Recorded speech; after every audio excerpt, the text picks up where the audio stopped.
Hi guys, welcome back to my channel Banerjee Mantra. तो जगत दीदी नेहा ने कुछ कल की वीडियोस में अपने पुरानी शादी की एल्बम दिखाई। आप लोग कह रहे थे, लेकिन मैंने बहुत दिन से उनके कमेंट्स देखे। 2-4 बार किसी ने पूछ लिया, ऐसे किसी ने नहीं पूछा था, कितना ज़्यादा प्रेशर नहीं डाला गया था कि उनको अपनी पहली शादी की एल्बम दिखानी पड़े। हमको ये नहीं समझ में आता, जब जीवन में आगे आदमी बढ़ जाता है, बढ़ने लगता है, अब शादी होने वाली है, सगाई हो चुकी है, उसके बाद इन सब का क्या मतलब रह जाता है। व्यूज़ लेने के लिए पुरानी एल्बम, आशीष जी को याद करना, हर चीज़, ये सब चीज़ें फिर से शुरू कर दी गई हैं। आप लोग को बता दें कि ऐसी किसी का प्रोग्राम में ये अगर जाती थी, चाहे किसी की गोद भराई में गई हो, चाहे किसी के हाउस वार्मिंग फंक्शन में गई हो, या किसी के बर्थडे पार्टी में गई हो, वहाँ पे जाके सबसे एक मतलब मेन जो एक्ट होता था उनकी पार्टी का, वो यही होता था कि ये रो रही बैठ के और सब इनको मनाने के लिए ताली बजा बजा के नाच रहे हैं। कोई इनको प्यार करके ऐसे कर रहा है और गाने बज रहे हैं और उसका रील डल रहा है, शॉर्ट्स डल रहे हैं। इस तरह की चीज़, एक प्रोग्राम इनके नाम का होता ही होता था, रोने का, मलिच्चपने का, मतलब मनुष्यत का। अब ये करती थी, हम आपको कितनी दिखा दे। कोई ताली बजा के नाच के दिखा रहा है इनको खुश करने के लिए, कोई पायल पहना के दिखा रहा है, कोई चूड़ियाँ पहना के दिखा रहा है, मतलब क्या बताएं। लेकिन जब इनकी खुद की एंगेजमेंट हुई, एक बार ये रोती नहीं नजर आई। उसके बाद के जो फंक्शन, उससे पहले के फंक्शन, सिर्फ मेहंदी लगाते समय थोड़ा सा ये इन्होंने दिखाया कि इमोशनल है और पापा भी रो रहे हैं, ये है वो है। वो तो पापा दूसरी जैसे भी शादी करी, पहली दूसरी आंसू आते ही हैं, बाप ऐसी चीज ही होती है।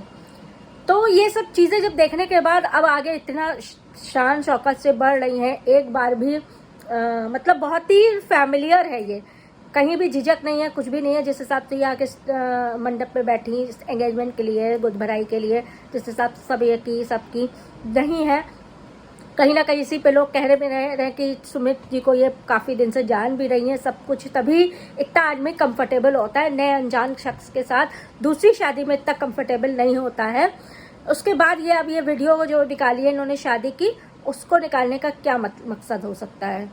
आशीष जी के साथ ये मामा ने साड़ी दी थी, ये पीली वाली दी थी, ये नाना नानी, ये दादा दादी, ये ऐसा हुआ था, वैसा हुआ था, ये फेरे वक्त की है, ये विदाई वक्त की है। मतलब दोनों शादी साथ, मतलब वो करके अगर ये चलती हैं तो इनके लिए ही आगे मुसीबत होगी। क्योंकि कोई भी आदमी जान के वो शादी कर रहा है, सब कुछ है, बहुत जान के, बहुत कुछ जो तो हम अपना जानते हो, शायद उनको जानते हो, क्योंकि हमें लगता है काफ़ी दिन से जान पहचान है। उसके बाद वो शादी कर रहा मान है, लेकिन शादी के बाद कोई आदमी नहीं बर्दाश्त करता है कि पहले पति को ही याद करे या उसका वो करे। नाम इन्होंने कहा हम नहीं चेंज करेंगे, चलिए मान लेते हैं, क्योंकि इसमें आशीष जी की भी मेहनत थी इस चैनल पे। तो नाम से भी इन्होंने किया है, आशीष जी के नाम से ही इन्होंने इतना आगे बढ़े हैं, रोना गा के, आशीष जी के नाम से सब कुछ करके। अब ये नाम वो हटा देंगी तो शायद व्यूज़ कम हो जाएंगे, चैनल की रिटेंशन कम हो जाएगी, ये भी इनको ख्याल है। लेकिन अब ये चीज़ मतलब एल्बम दिखाने का इनका कोई, हमें नहीं लगता कि कोई मतलब रह गया हो सकता है इनका जो मकसद हो वो ना जल्दी समझ में आ रहा हो। अब नीचे कमेंट्स की बारी आती है, क्यों दिखा रही हो, नए जीवन में जा रही हो, ये सब कमेंट्स आ रहे थे। एक कमेंट बहुत एपिक था, इस एल्बम में ताशी नहीं दिख रही है। ए भगवान, सुमित जी के एल्बम में ताशी दिख गई तो क्या आशीष जी की एल्बम में भी सबको ताशी दिख रही थी। मतलब कैसे कैसे लोग कमेंट्स करते हैं, हमको तो देख के पढ़ के हंसी आ रही थी कि हे भगवान, क्या न क्या लोग बकने लगते हैं। प्यार में अंधे में मतलब कुछ भी कह दो। ठीक है, दीदी से प्यार है, सबको है। ऐसा देखिए, सबको, हम लोग को भी यह लग रहा है कि जल्दी शादी हो, नई जीवन की शुरुआत कर रही हैं, अच्छी हो, सब कुछ हो। लेकिन इस तरह के कमेंट एक बेवकूफ़ी की निशानी लगते हैं। तो चलिए, आप लोग का क्या ख्याल है इस मैटर पे, कमेंट में बताइएगा। नई वीडियो का वेट करिएगा, इस वीडियो को लाइक कर दीजिएगा, सब्सक्राइब कर दीजिएगा, 2 कमेंट। अभी तक सब्सक्राइब नहीं किया, जल्दी से सब्सक्राइब कर लीजिए।